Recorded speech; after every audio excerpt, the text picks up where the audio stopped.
오늘 가장 귀한 부르심 자기 비움이라는 제목으로 하나님 말씀 전하겠습니다. 바쉐론 콘스탄틴, 발음하기도 어려운데 세계에서 가장 비싼 시계 중 하나라고 제가 무슨 잡지에서 봤어요. 저는 이런 시계가 있는 줄은 태어나서 처음 알았습니다. 바쉐론 콘스탄틴, 사람 이름인데 저는 롤렉스, 오메가 이런 게 세계에서 제일 비싼 시계인 줄 알았는데 안 그렇대요. 이 바쉐론 콘스탄틴 이 시계 회사를 처음 세운 사람이 장 마르크 바쉐론입니다. 바쉐론은 소위 말해서 종교 난민이었어요. 지금 시대로 치면 예수 믿는 것 때문에 나라에서 쫓겨난 프랑스 출신 위구노라고 해서 에트그노센이라는 거를 이제 제네바식으로 발음을 하니까 위그노가 됐는데 이 개신교의 공동체였어요. 우리 같이 교회 성도들이었는데 루이 14세 프랑스 왕 태양왕이라고 하는 그 아주 절대 왕정에서 이 카톨릭을 그냥 국교로 받아들이면서 이 개신교 있던 사람들을 처형을 하고 박해를 하고 그러는 바람에 나라에서 그냥 추방당한 거예요. 죽기 싫거든 떠나라 이래 된 거죠. 예수 믿는 것 때문에 교회 나가는 것 때문에 쫓겨난 사람이 바쉐론이라는 사람이었습니다. 근데 그 사람이 쫓겨나서 스위스에 들어가서 그 후손들이 이렇게 시계 회사를 만든 것이죠. 이때 쫓겨난 위구노들이 그 옆에 있는 영국도 가고 네덜란드도 가고 독일도 가고 아까 말씀드린 스위스도 가고 그래서 영국 가서는 최고급 실크 섬유 산업을 일으켜가지고 영국 산업혁명의 태동의 그 씨앗이 되었어요. 그리고 네덜란드 같은 데는 무역업과 그 금융업을 일으키는 사람이 되어가지고 네덜란드가 해상 강국이 되는 기초가 되는 데 있어서 아주 큰 역할을 했다 그러죠. 아까 말씀드린 대로 스위스 들어가서는 스위스의 시계 산업을 일으켜가지고 지금도 스위스 시계가 세계에서 제일 비싼 시계. 저 그 세계 잘 모릅니다. 전 잘 모르는데 잡지를 보고 알았어요. 이런 비싼 시계도 있구나. 손목 시계가 몇억 원을 한대요. 안 놀라셔도 상관은 없는데 이걸 차고 다니는데 몇억 원짜리가 있다 그러니까. 근데 그런 시계 만드는 회사들을 만든 거예요. 위고노는 신앙 때문에 모든 것을 다 자기가 태어난 조국 프랑스에서 다 잃어버렸습니다. 그런데 그가 쫓겨난 그곳에서 그 척박한 곳에서 새로운 역사를 일으키는 사람들이 되었죠. 자기가 뭐 때문에 쫓겨났냐 말이에요. 자기가 가진 신앙 때문에 쫓겨났습니다. 신앙 때문에 자기 자리를 내어주고 쫓겨가서 그렇게 원치 않는 가운데 자기 자신을 이렇게 내어줄 수밖에 없는 자기의 그 존재감이 그 아이덴티티가 정체성이 한순간에 다 무너져 내려버린 거잖아요. 뭐 때문에? 신앙 때문에. 예수님 믿는 것 때문에. 예수님 잘 믿어 보려고 하다가 쫓겨난 거예요.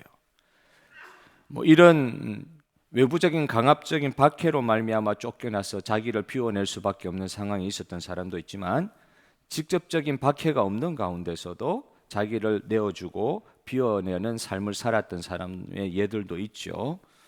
우리 조국 대한민국의 항구 도시 부산에 이 보건병원이라는 곳이 있습니다. 그 병원은 우리 교회가 속해 있는 고신교단의 고신대학교에 있는 그 의료원이에요. 고신의료원이라고도 하는데 이 병원을 세운 사람이 누구냐? 장기려 박사라는 사람이에요. 이분은 서울대 의대 출신, 이북 출신이지만 공부를 유학을 한 거죠. 서울에서 서울대 의대를 졸업하고 그 북한에서 아마 사역을 했던 것 같아요. 제가 알기로는 김일성 종합대학의 의대 교수였습니다. 그런데 전쟁이 발발하자 그냥 급하게 이남으로 내려올 때 자기 아내는 북한에 남겨두고 내려온 거예요. 그만큼 정말 쫓겨난 거죠. 자기 신앙 때문에 쫓겨나듯이 전쟁이 세워질 때 내려와서 부산에 그 피난민들 가는 그 부산에서 천막 의료원을 세운 것이 지금의 고신의료원의 전신이 되었습니다. 북한 땅에 있는 그 아내, 남겨둔 아내, 때문에 남한에서 평생 수절을 했어요. 여자들만 수절했는 줄 알았는데 아니에요. 이분은 북한에 있는 아내 때문에 평생 혼자 살았어요. 그 자기가 세운 병원이 대학병원으로 크게 성장해가지고 그 병원에 병원장을 하면서도 대학 그 병원에 제가 아직도 기억납니다. 그 위에 가건물 있죠. 판자 이렇게 위에 옥탑방 같이 만든 가건물에서 평생 살다가 가셨는데, 그분은 의사로서 또 대한민국의 의사가 귀할 때에 특별하게 뭐 예를 들면 위암 수술을 최초로 한 사람이다. 의료적으로도 굉장히 공적을 세운 사람임에도 불구하고 굉장히 안정적인 삶을 살 수 있음에도 불구하고 자기 자신을 내어주는 거죠. 아내 때문에 얼마나 그 결혼할 기회가 많았겠어요. 그 젊어서 내려오신 분인데 혼자 사는 거예요. 아내가 죽었으면 몰라도 아내가 북한에 살아있는 것 때문에. 그러면서도 자기가 가진 그 의술을 가지고 청십자, 의료원 이런 걸 만들어서 보건병원을 만들어서 가난한 자들에게 병원 원무과에서는 난리를 쳐도 슬그머니 뒷문을 열어주고 가난한 사람 끝까지 지켜주고 고쳐주고 그런 삶을 살다가 가셨어요. 자기 있는 것으로 자기를 채워도 누구도 뭐라 할 사람이 없어요. 자기가 가지고 있는 걸 가지고 자기 삶을 많이 채워가면서 살 수 있는 분이었는데 할 수 있는 것도 안 하면서 자꾸 비워내는 거예요. 결혼하라 그래도 안 하고, 그리고 오늘 큰 병원의 병원장이 되었어도 가난한 사람들 고쳐주는데 자기의 마음을 다 들여서 살다가 가신 분이었어요.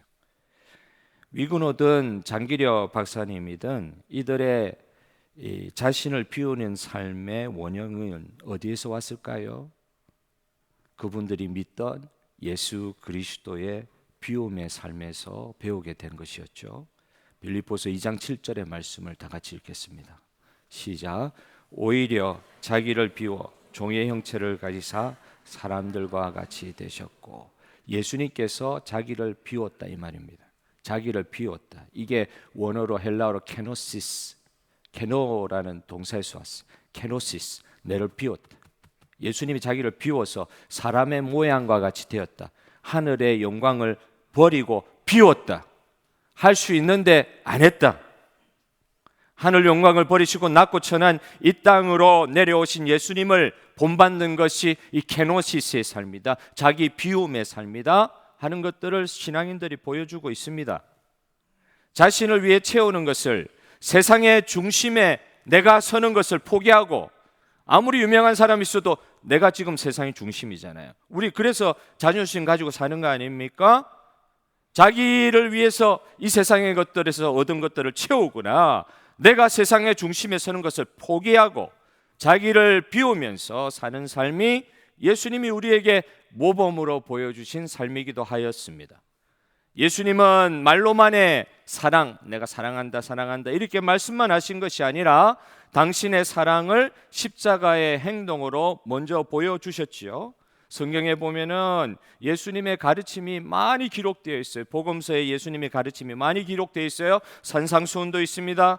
서로 사랑하라고 하시는 세 계명도 가르쳐 주셨습니다. 그리고 여러 비유들을 통하여 마지막 때에 무슨 일이 일어날지에 대해서, 너희들이 어떻게 살아야 될지에 대해서 예수님은 많이 가르쳐 주셨어요. 그러나 이 모든 것보다 가장 중요하고 귀중한 가르침은 예수님이 말로 가르치신 것이 아니었어요. 그것은 그분의 삶으로 보여주신 가르침이셨어요. 자기를 비웠다 그랬잖아요.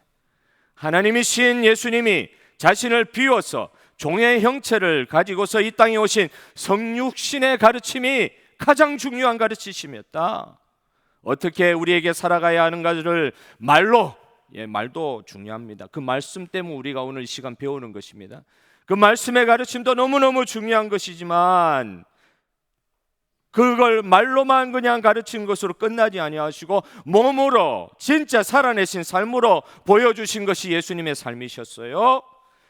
여기에 대해 가지고 우리가 이 세상에서 배운 그 알량한 화려한 말로, 고결한 우리의 말로 그 예수님이 하신 사랑의 실제에 덧붙일 수 있는 것이 없어요. 말로 붙일 수 있는 것이 아니었어요.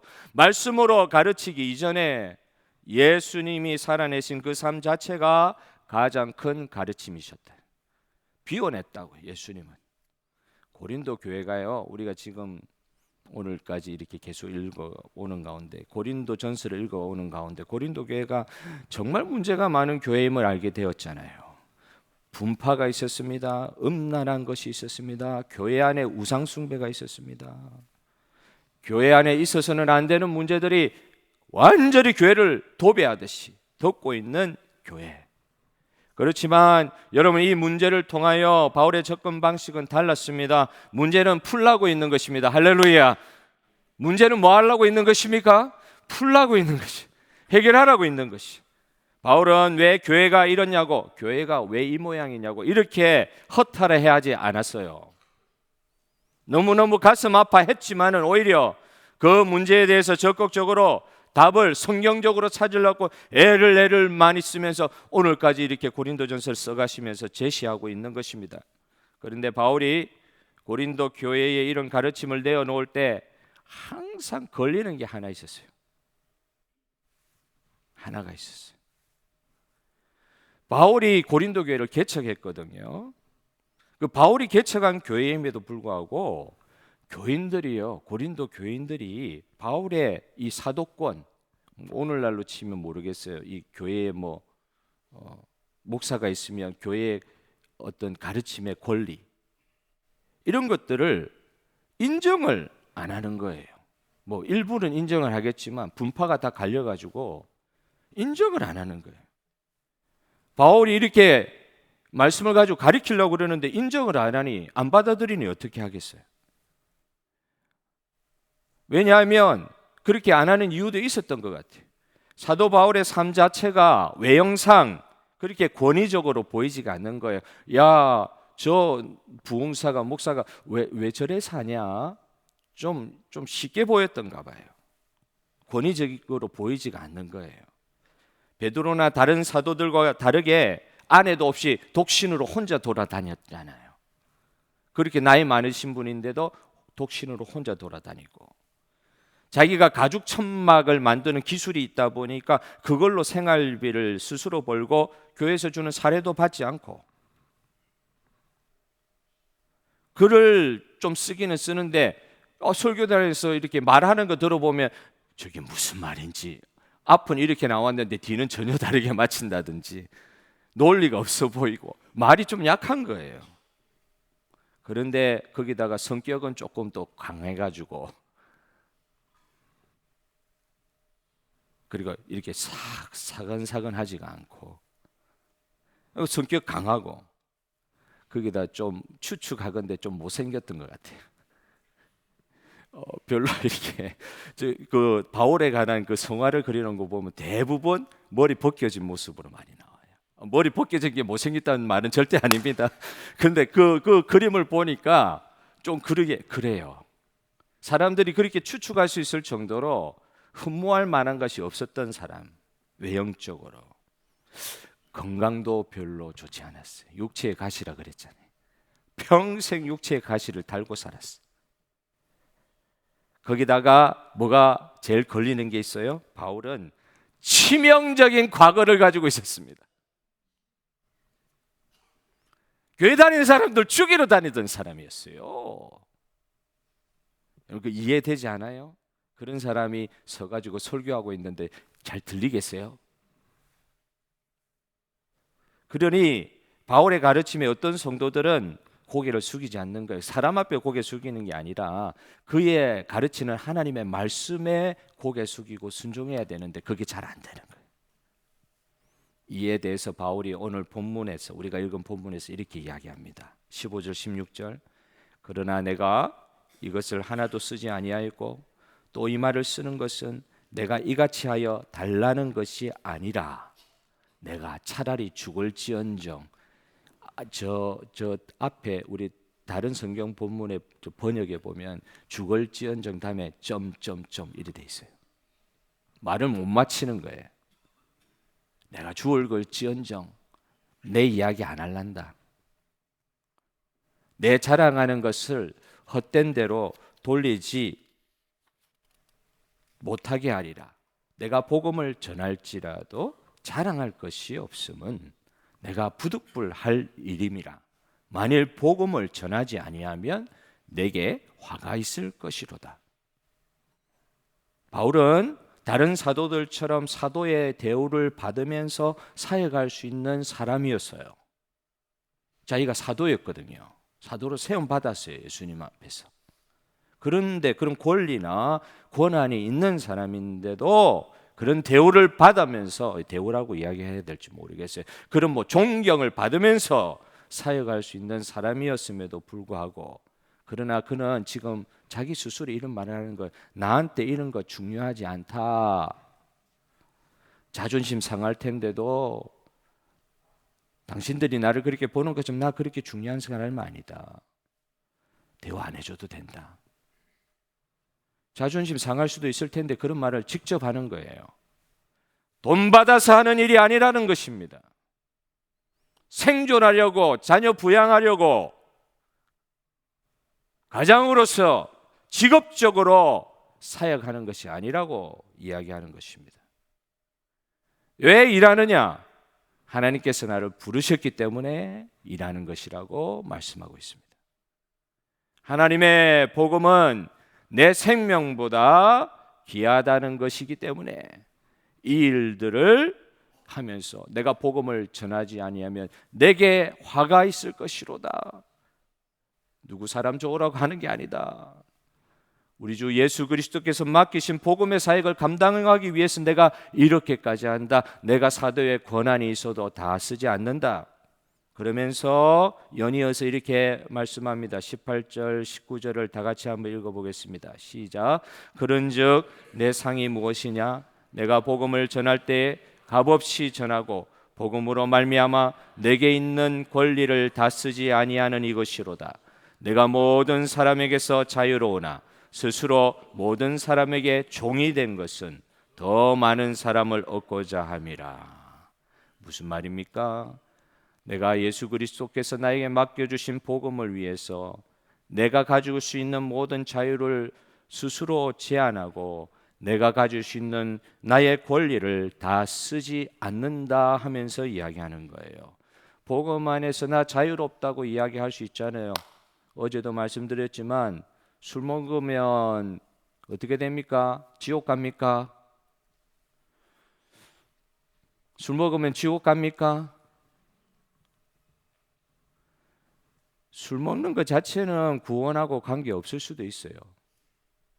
술 취하지 말라고 하는 말씀이 있으니까 우리가 또 술 안 먹게 되는 것이고, 우리가 술 먹으면서 덕을 끼치지 못하기 때문에 술 안 먹는 거예요. 할 수 있는 자유가 있어도 내가 사도로서 복음을 깊이 깨달았기 때문에 어떤 분은 막 내가 복음을 깨달았다 그러고는 막 예수 안 믿는 사람들하고 같이 막 술 드시고 그러시는 분 계시더라고. 심지어 어느 목사님이 나는 복음을 깨달았다 그러시더라. 예, 복음을 깨달으셔도 진리의 지식의 법보다 더 중요한 게 있잖아요. 사랑의 법이 있잖아요. 내가 약한 사람들을 이해해 줘야 되잖아요. 내가 하고 싶은 거 다 하면서 어떻게 약한 분들, 복음을 제대로 못 깨달은 분들, 그래 말 그대로 모든 것에 자유할 수 있는 복음 깨달았다 해도 내 약한 분들 생각해 줘야 될 거 아니에요. 내가 법이요 이럴 수 없는 거예요. 내가 가지고 있는 자유, 내가 가지고 있는 권리 다 쓰지 않겠다. 이건 고린도전서 처음부터 끝까지 계속 사도 바울이 반복해서 쓰는 논리예요. 그리스도를 통해 얻은 자유가 있다 할지라도 내가 복음을 위해서 제한하겠다, 스스로 안 쓰겠다. 우상 제물 아무것도 아닌 거 알아 나도. 그거 뭐라고 먹으면 되지. 그런데도 잘못 생각하여 하나님도 섬기고 우상도 섬기면 되는갑다 하고 생각할 수 있는 약한 사람들 생각하니까 내가 우상제물 아무것도 아닌 줄 알면서도 안 먹는 거예요.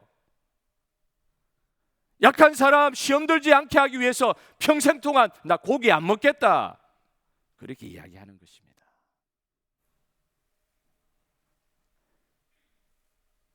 있으면서도 없는 것처럼 내가 살겠다. 내가 못 누려서 그렇게 못 누리고 있는 게 아니라 나 할 수 있는 자유가 있어도 권한이 있어도 내 그거 없이도 살 수 있다고 이야기하는 것입니다. 법으로 다 할 수 있는 권리가 있어도 사랑의 법 안에서 스스로 나를 제한하겠다. 하고 싶어도 안 하고 할 수 있는 능력이 되어도 안 하는 것입니다. 무엇 때문에 그렇게 합니까? 20절의 말씀을 다 같이 한번 읽어보겠습니다. 20절 시작. 유대인들에게 내가 유대인과 같이 된 것은 유대인들을 얻고자 함이요 율법 아래에 있는 자들에게는 내가 율법 아래에 있지 아니하나 율법 아래에 있는 자같이 된 것은 율법 아래에 있는 자들을 얻고자 함이요 얻고자 함이요 얻고자 함이요 얻고자 함이요. 이거 이렇게 반복이 되다 보니까 이거 여기서 잘못 생각을 하면 사도 바울이 자기 사람들을 얻고자 이렇게 했다는 것인가? 내 편 사람들 만들려고 이렇게 했다는 것인가? 유대인도 내 편 만들고 이방인도 내 편 만들어서 모든 사람에게 추종받고 존경받는 사람이 되고 싶어서 이렇게 한 것인가? 누구를 얻고자 한다, 이렇게 표현을 하니까 말입니다. 근데 그게 아니죠. 바울이 왜 이렇게 했습니까? 유대인에게는 유대인과 같이, 이방인에게는 이방인과 같이, 내가 충분히 다른 생활의 태도를 가지고 보여줄 수 있어도, 말할 수 있는 게 있어도 그들의 수준까지 낮아져서 예수님이 성육신하에서 인간의 몸을 자기를 비워 입고 오셨듯이 자기를 비워서, 왜 그랬어요? 내 편 만들라고요? 아니요. 바울에게 맡겨진 예수 그리스도의 복음 때문에, 바울은 복음 때문에 그렇게 했다는 거예요. 안 해도 되는 걸 하는 거예요. 해도 되는 걸 안 하면서. 인간적으로는 아무 유익이 없어 보이는데도 그 전에 유익하게 보이던 것들을 배설물로 해로 여기면서까지 그렇게 했다는 거예요. 바울이 자기 자랑할 것이 많았던 사람이었어요. 그런데 그걸 배설물과 같이 여긴다 할 정도로 자기를 비워내는 삶, 예수 그리스도를 생각하니 그럴 수밖에 없다는 거예요. 왜 이렇게 했냐 말이에요. 복음으로 사람의 영혼들을 얻으려고, 내 편 만들려고, 나를 존경하는 사람 만들려고, 나에게 페이버러블한 사람 만들려고, 나에게 우호적으로 보이는 사람들 만들려고. 아니요. 복음으로 영혼을 얻으려고, 복음으로 사람의 영혼들을 얻으려고. 사도 바울이 이걸 누구에게 배웠겠습니까? 사도 바울이 누구에게 이걸 배웠겠어요? 자기 스스로 깨달은 것이겠어요? 아니요. 이걸 배운 스승이 계셨던 거예요. 그게 누구예요? 당연히 예수님께 배운 것이죠. 자기가 지금 복음 사역을 하면서도 예수님이 하신 일과 자기가 하는 일이 자꾸 비교가 됐겠죠. 하나님이신 예수님, 그분이 영혼들을 다시 살리기 위해 피조물을 위해서, 자기가 지은 피조물을 위해 죽는 길을 선택하셨는데, 내가 고생은 지금 정말 말도 안 되는 고생 쎄 빠지게 하고 있어도, 죄송합니다, 쎄가 빠진다는 말은 그게 이제 혀가 빠질 정도로 힘들다 이 말입니다. 죽을 정도로 힘들게 하고 있어도 다른 사람보다 고생 많이 했죠. 다른 사도들보다 사도 바울이 고생 많이 했어요. 그렇게 남다르게 고생을 해도 그래도 예수님의 이 성육신 하시고 나를 위해 자기를 비워서 죽으셨던, 실제로 삶으로 보여주셨던 그걸 생각해 보니까 자기가 아무것도 아닌 거예요.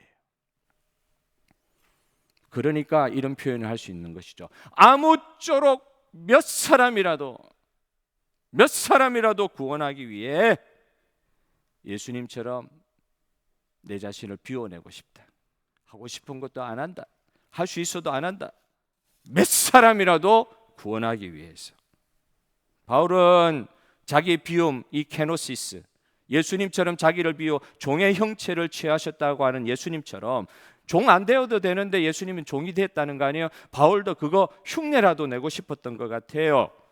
바울은 자기 비움, 이 스스로 종이 되려고 하는 자기 비움, 그거 할 때 자기 자신을 신뢰할 수가 없었어요. 자기를 비워낼 수밖에 없는 이유는 내 자신을 내가 불신할 수밖에 없었다. 이거는 자존감이 낮다는 뜻이 아닙니다. 여기서 믿음의 정의가 나오는 것 같아요. 믿음이 무엇이냐? 믿음이 무엇입니까? 여러분 믿는다고 그러시는데 믿음이 무엇입니까? 내 자신을 신뢰하지 아니하고 예수님을 믿는 것인 줄 믿습니다. 할렐루야. 믿는 게 뭐라고요? 내 자신을 신뢰하지 아니하고 예수님 믿는 것이다. 어떤 선도, 구원받을 만한 어떤 가치에 억만분의 1에 어떠한 선도 우리 안에서 나올 수 없는 것임을 알기에 내 자신을 신뢰할 수 없는 것입니다. 내 자신 믿어가지고 구원받을 수 없는 것입니다. 그러므로 바울은 자기가 천국에 들어갈 자격이 전혀 없는 존재고, 아무리 이렇게 열심히 살고 아무리 희생적인 삶을 살았다 할지라도 내 자신의 희생, 내 자신의 공로, 이거로는 절대 천국에 들어갈 수 없는 존재임을 알았고, 내가 천국에 들어갈 수 있는 유일한 이유는 예수 그리스도만을 통하여 천국 갈 수 있는 존재임을 깨달았다는 것입니다. 오늘 저와 여러분 예수님 때문에 천국 가는 줄 믿습니까? 예. 내 안에 어떤 것을 통해서도 천국 갈 수 있는 이유가 없어요. 예수님 때문에 천국 갈 수 있는 것을, 하나님의 은혜로만 천국 갈 수 있는 것을 고백하는 것이잖아요. 철저히 자신을 불신한다. 자기를 부인했다고 이야기. 예수님의 표현에 따르면 자기를 부인하고 내가 너에게 태워주는 십자가를 지고 나를 따를 것이니라. 너를 부인하라. 왜? 내 안에 있는 것 가지고 받을 수가 없기 때문에 부인하라는 거예요. 그러다 보니까 자기 자랑이 중단되는 것입니다. 자랑할 게 없어요. 바울처럼 우리의 장점이 우리의 약점이라는 것을 빨리 깨달아야 될 줄 믿습니다. 자기가 생각했던 모든 장점처럼 보였던 것이 나의 약점이 될 수가 있는 것이다. 그것 때문에 얼마나 교만해집니까? 그것 때문에 얼마나 시험에 듭니까? 그것 때문에 얼마나 엉뚱한 일들을 많이 합니까? 내 장점같이 보이는 것 때문에 이것이 약점이 되는 것들을 빨리 깨달아야 된다는 거예요. 이거 내가 내세울 수 있는 거, 자랑할 만한 거, 그거 장점으로 생각하고 의지하다가 언제나 실패할 수밖에 없다는 거, 여러분들이 삶을 살으셔서 그런 경험들을 하셨을 거예요. 내 장점 때문에 내가 망하는구나. 그거 의지해가지고는 선한 것이 나올 수가 없구나.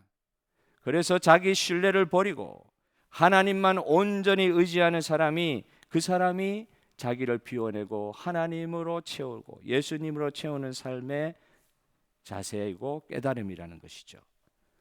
예수님과 예수님의 복음을 드러내기 위해서 할 수 있는 것도 하지 않는 것입니다. 자기를 제한하는 것입니다. 자기를 비우는 것입니다. 자카르타 국제대학교, 지금 뭐 건물도 몇 개 세우고 놀랍더라고. 어떻게 한 사람이 그렇게 시작한 데가, 그것도 한국에서 그런 게 아니라 돈도 하나 없이 몽골에 있다가 자카르타 가가지고 하나님 글로 보내셨다는 확신을 가지고 가서 거기서 학교를 세운 거예요. 몽골 국제대학교 세운 것처럼 자카르타 국제대학교를 세운 이용규 선교사님이란 분이 계세요. 하버드 대학 박사긴 하셔요. 그런데도 뭐 돈 한 푼 있어 이 일을 합니까? 그 먼 곳 선교지 자카르타 가가지고 국제대학교를 세웠는데, 그렇게 세우는 과정에서 이제 몽고에서부터 유명해진 거죠. 전 세계를 돌아다니면서 설교하고 간증하면서 이렇게 선교 사역을 펼쳐나갈 때 정작 그의 가장 사랑하는 아내 사모님은 심한 우울증에 걸려버린 거예요. 남편은 하나님 그 부르심 받아가지고 전 세계를 돌아다니면서 엄청난 일을 하는데 아내는 우울증에 걸려서 정말 심한 우울증에 걸려가지고 그렇게 힘들었다 그러더라고요. 근데 이 사모님, 목사님 그 선교사님 못지 않는 분이거든요.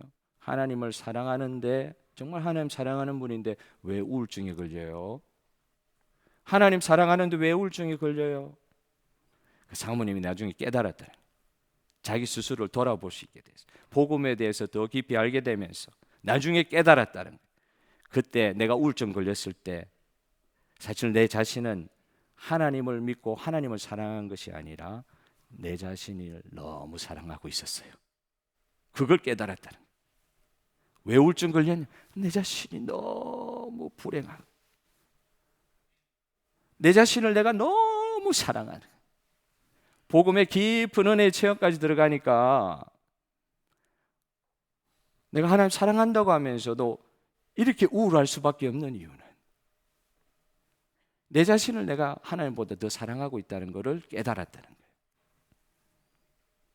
복음 안에서 자유를 얻게 되면서 이 하나님 사랑하는 것과 내가 내 자신을 사랑하는 것이 이게 구분이 안 돼가지고 하나님도 사랑하지만 내 자신도 사랑하는 것, 이건 사실 잘 드러나지 않는 것인데 그것도 동일하게 있는 거 아니에요? 우리가 어떻게 우리 자신을 사랑하지 않을 수가 있어요? 하나님 사랑하는 거하고 내 자신을 사랑하는 이게 혼돈이 되어서 구분이 안 될 때 그때 어떤 현상이 일어나느냐? 하나님이 침묵하실 때 그럴 때는 감당이 안 되는 거예요. 그 우울증 걸리는 겁니다. 하나님 침묵하실 때가 있거든요. 하나님 아무것도 안 하시는 것처럼 보일 때가 있거든요. 내 사랑하는 하나님이 어떤 기도에 응답도 주지 않는 것처럼 보일 때가 있거든요. 그런 하나님의 침묵에 관해 정말 그때는 감당이 안 되니까 우울증까지 가는 거예요. 내 자신을 부인해야 되는데 내가 너무 불쌍한 겁니다. 여러분, 오늘 내 자신을 버리고 내 자신을 부인하고 내 자신을 비우라는 것이 그 자체가 목적이 아니에요. 여러분, 이 비워진 자리에 온전히 하나님으로 채워지는 은혜가 있을 줄 믿으시기를 바랍니다. 사랑하는 성도 여러분, 채우기 위해서는 비워야 합니다. 가장 좋은 것을 채우기 위해서는 덜 중요한 것들을 비워내야 합니다. 여러분, 비행기 많이 타시니까 짐 싸면서 아시잖아요. 몇 킬로, 어떤 데는 뭐 몇십 킬로 되지만 어떤 데는 안 되잖아요. 그럼 그때 머리를 써야 되죠. 어떻게 해요? 가장 필요한 것을 넣어야 무게를 맞출 수가 있는 거예요. 덜 중요한 거 빼야 되는 거예요. 짐 무게는 정해져 있는데 모든 것을 다 집어넣을 수는 없는 것입니다. 그때는 덜 중요한 것들을 꺼내고 제일 중요한 것들로 짐을 꾸려야 하는 지혜가 필요한 것이죠. 비워내야 좋은 것, 가장 귀한 걸 채울 수 있습니다. 여러분 삶의 가장 중요한 가치가 예수님이요 복음이 되고 계십니까? 한번 다시 묻겠습니다. 우리 삶에 있어서 가장 중요한 가치가 나를 구원하신 예수님이요 그 예수님으로 말미암는 복음이 되고 계십니까? 확신이 들지 않아도 설득되지 않아도 선포하십시오. 말씀에 있는 대로 선포하십시오. 내 삶의 가장 중요한 가치는 예수 그리스도이십니다. 할렐루야. 선포하십시오. 자꾸 내가 이해되는 예수 그리스도만 이해하려고 하지 마십시오. 내가 생각하지 못하고 침묵하시는 듯해도 놀라운 일을 이루어 주시는 예수님, 그 예수님을 복음 안에서 선포해야 됩니다. 가장 중요하신 그분으로 내 삶을 채우기 위해서 내 자신도 내가 너무 안타깝고 내가 너무 애처롭고 내가 너무 불쌍해 보이고 그래도요 예수님으로 채우기 위해서 내 자신도 비워내야 되는, 이해할 수 없는 삶의 환경에서 나를 붙잡고 있는 것, 하나님의 침묵은 계속되는 것 같고 다른 것으로 채웠는데도 그것이 나를 배반하는 일이 얼마나 많습니까? 예수님 이외에 어떤 것으로 여러분의 소망을 가지시겠습니까? 예수님을 모르는 사람이면 몰라도 예수님을 통하여 영접하고 예수님을 통해 구원받은 사람들이 자기 자신을 신뢰한다면 이것도 비워내야 합니다. 자기 의가 충만하다. 내 의로 천국 갈 것처럼 어느 순간인가 내가 한 본전 생각이 너무 난다. 내 이 정도 주님 앞에 봉사했으면 주님께서 상 주셔야지요. 여러분 그거 갖고 천국 갑니까? 그거 갖고 천국 가는 거 아닙니다. 그렇게 하게 하신 예수 그리스도의 구원의 은혜로만 천국 가는 줄 믿습니다. 내 의로 천국 가는 거 아닙니다.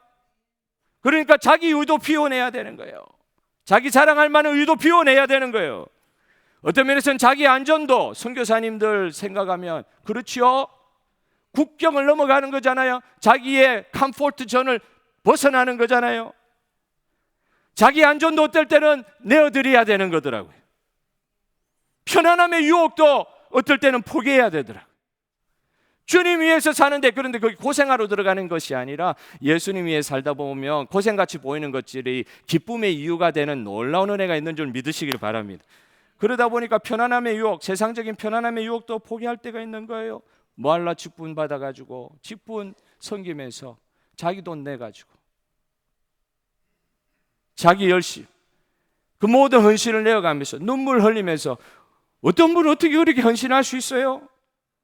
그 돈 가지고 세상에서 편안하게 살 수 있잖아요. 그런데도 주님 사역 위해서 내놓는 거더라고요. 어떨 때는 엔터테인먼트, 재미도 희생해야 될 때가 있더라고요. 인기를 내려놓아야 될 때도 있더라고요. 어떨 때는 세상에 성공도 내려놓아야 될 때가 있더라고요. 이 엄청난 대가잖아요. 엄청난 대가. 예수 믿는 것이, 예수님이 우리를 위해 죽었다, 믿기만 하면 구원받는다, 믿기만 하면 구원받는다, 그럴 때 예수님께서 하신 일이 그렇게 값없는 일이십니까? 예수님이 하신 일이 엄청나기 때문에 그거 은혜 받아가지고 생각하는 사람들은 대가를 지불하는 거예요. 이렇게. 예수 믿는 게 이게 보통 일이 아니구나. 그 뭐 어떤 한 사람의 일만은 아니에요. 어떤 은혜 크게 받은 선교사님 한 사람만의 일이 아니에요. 예수님께 받은 은혜가 너무 크니까 그거에 대한 대가를 지불하고자 하는 마음들이 막 생기는 거예요. 십자가의 뒤를 쫓으라 그러시니까 예수님 따라가려고 하다 보니까 베드로, 안드레 같은 사람 평생 하던 물고기 잡 던지면서도 따라가는 거예요. 대가 지불이죠. 근데 왜 대가를 지불하느냐? 나에게 임한 구원의 은혜가 너무 큰 걸 깨달았기 때문에. 왜 이렇게 하냐 말이에요. 하나님은 경쟁자를 용납하지 않으시는 걸 알거든요. 욥을 다루셨던 하나님을 봅니다. 경쟁자를 용납하지 않으신다. 욥 같은 사람 모든 것을 잃고 이제 하나님과 나만 남는, 이게 쉽지가 않은 것 같아요. 하나님하고 나만 남는 거예요. 예수님하고 나만 남는 거예요. 그 굉장히 고통스러운 일일 수가 있죠. 그럼에도 불구하고 그 고난을 통해서도 하나님의 하나님 되심, 예수 그리스도 되심을 우리가 깨달을 수 있다고 하면, 하나님과 나만 남는데, 찬송가에 나오듯이 십자가만 보이는 거예요. 세상과 나는 간대없고 오직 구속한 주만 보이도다. 세상과 나는 간대없고 오직 구속한 주만 보이도다. 할렐루야. 이게 고통스러울 수 있습니다. 하나님과 예수님과 나만 남는 거예요. 어느 선교사님이 모든 아내도 첫 번째 아내를 잃어버리시고 사역하다가도 힘들어서 사역을 중단하시고, 어떤 선교사님이 인디안 선교지로 가서 평생 해보지 못한 일들, 나무 패고 배달해주고, 어떤 성도가 집에 전구 달아달라면 전구 달아드리고, 한 번도 해본 일이 없는, 맨날 공부만 했던 사람, 전도만 했던 사람, 그분이 평생 그렇게 안 하던 일을 인디안 선교지에 가서 하면서 어떤 분이 취재를 해가지고 이분이 이렇게 따라다니는 거예요. 이 선교지에서 선교하시는 선교사님 따라다니면서 제일 많이 들었던 이야기가 이런 이야기라고 하면서 이야기를 하더라고요. 그 선교사님이 막 나무를 패면서 사다리 올라가가지고 집 고쳐주고 이런 거 하면서 한 번도 해본 일이 없는 거를 그곳에 와서 60이 넘어서 그 일을 시작을 하셨는데, 재미있어요. 언제 이런 일 한번 해보겠어요? 재밌어요. 누군가는 어쩌다 저렇게까지 갔냐 말이에요. 고통같이 보일 수도 있잖아요. 안 하던 익숙하지 않는 일들을 하고 있으니까. 근데 그걸 재미로 바꾸는 거예요. 재밌어요. 언제 이런 일을 해보겠어요? 거기에 덧붙이고 싶은 단어가 있습니다. 나와 지금 예수님이 함께 하시는데 재밌어요. 언제 이런 일 해보겠어요? 자기를 다 내어주는 비움의 산 같아도 예수님으로 채워진 사람의 영적 여유입니다.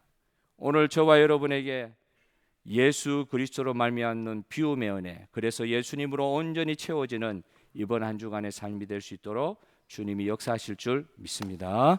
예수님으로 가득 채워. 재밌습니다, 주님. 고통 가운데서도 재밌습니다, 주님. 주님이 함께 하시니까 재밌습니다, 주님. 내가 언제 이거 해보겠습니까? 재밌습니다, 주님. 그렇게 고백할 수 있는 저와 여러분 되었으면 좋겠습니다.